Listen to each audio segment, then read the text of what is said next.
Aux portes de la capitale, la forêt de Fontainebleau, située en Seine-et-Marne, est un important massif boisé de 25 000 hectares, riche d'un espace naturel unique en son genre, mais fragile. Sa gestion doit à la fois prendre en compte son histoire géologique et concilier la rentabilité de l'exploitation, la maîtrise de la biodiversité et l'accueil des millions de visiteurs chaque année. Il y a environ 35 millions d'années, la mer occupait la place de la forêt. Cette mer chaude, la mer Stampienne, s'est retirée et a laissé des sables dont l'épaisseur varie de 30 à 60 mètres. Ce qui est intéressant à noter, c'est que le phénomène érosif et de lessivage a créé un sable d'une très grande pureté, en fait très riche en silice, plus de 99% de silice. Ce qui explique l'utilisation du sable de Fontainebleau pour des usages nobles comme l'optique de pointe et la verrerie d'art, Murano entre autres. Ce sable est lui-même recouvert d'une dalle de grès de 4 à 5 mètres d'épaisseur. Ce grès a d'ailleurs longtemps été exploité par l'homme, surtout au XIXe siècle, pour paver les rues de Paris par exemple. L'action du temps a façonné tout ce paysage naturel et offre un ensemble de barres rocheuses caractéristiques de la forêt. Mais l'érosion rend cet espace fragile, et d'autant plus à cause des activités humaines actuelles.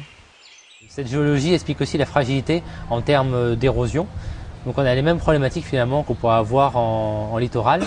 Donc on est obligé de lutter contre l'érosion, de travailler aussi avec la végétation présente. Donc on peut fermer des zones pour que la végétation reprenne ses droits et stabilise le sol par endroits. D'autres endroits, on va faire des sortes de fascines, des barrières, des marches pour bloquer le départ de sable. Et quand vraiment le phénomène est trop avancé, on peut déplacer certains blocs devenus dangereux ou reprendre tout le sol avec du dallage en grès pour bloquer l'érosion. Il y a 40 000 ans, cette forêt était sauvage et hostile. L'homme y pénétrait rarement. Au fil des siècles, des villages se formèrent autour. Puis à partir du XIIe siècle, elle est devenue un domaine royal qui avait différents usages, notamment la chasse, l'utilisation du bois, et avait aussi un intérêt militaire. À l'époque de Louis XIV, la forêt est seulement boisée à 20% de sa superficie. De vastes chantiers de plantation sont alors lancés. La qualité du chêne de Fontainebleau est aujourd'hui prisée par les plus grands tonneliers. Cette forêt est aussi célèbre pour avoir inspiré les artistes du XIXe siècle, et notamment les peintres impressionnistes. Peintres en fait qui viennent se réfugier entre guillemets depuis Paris dans la région, car ils ont une évolution du courant pictoral et pas que, et qui visent en fait à considérer le paysage comme une œuvre en soi, comme l'objet d'une œuvre et plus seulement comme un cadre. Et ces peintres-là sont engagés aussi pour préserver le milieu et le paysage qu'ils aiment peindre.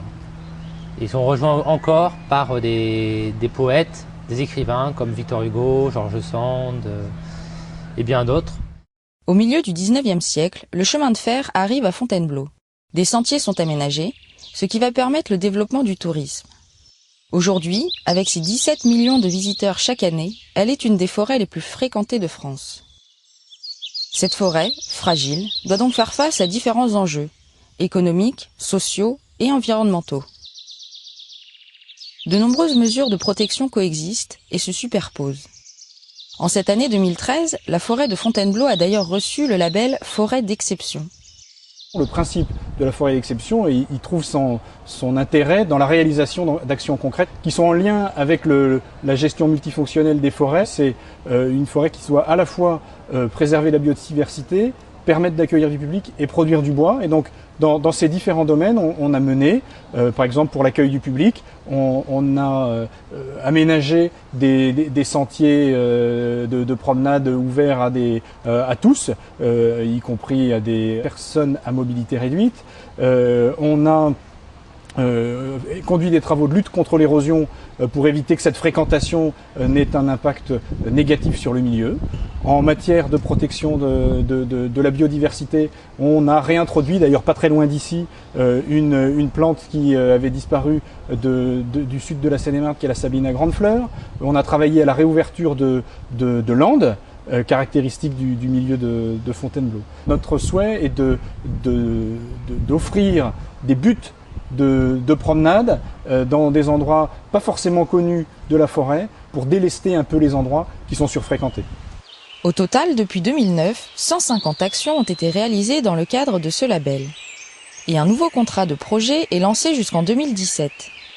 La forêt de Fontainebleau possède déjà plus de 17 statuts et labels en tout genre. Cette nouvelle distinction, dont l'utilité pourrait être discutée, a ceci dit l'avantage de mettre en place une démarche exemplaire de concertation avec tous les partenaires du territoire associés à cette forêt.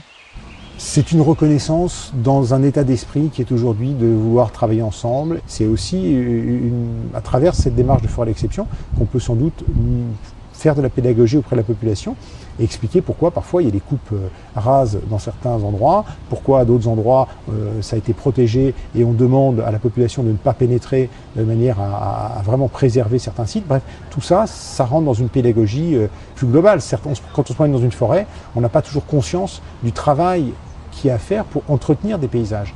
Et que si on laissait faire, si on laissait aller, il y aurait sans doute des évolutions qui seraient contradictoires avec la volonté qu'on a de faire un massif qui reste un massif naturel, mais qui soit aussi un massif ouvert à la promenade et aux usages de loisirs.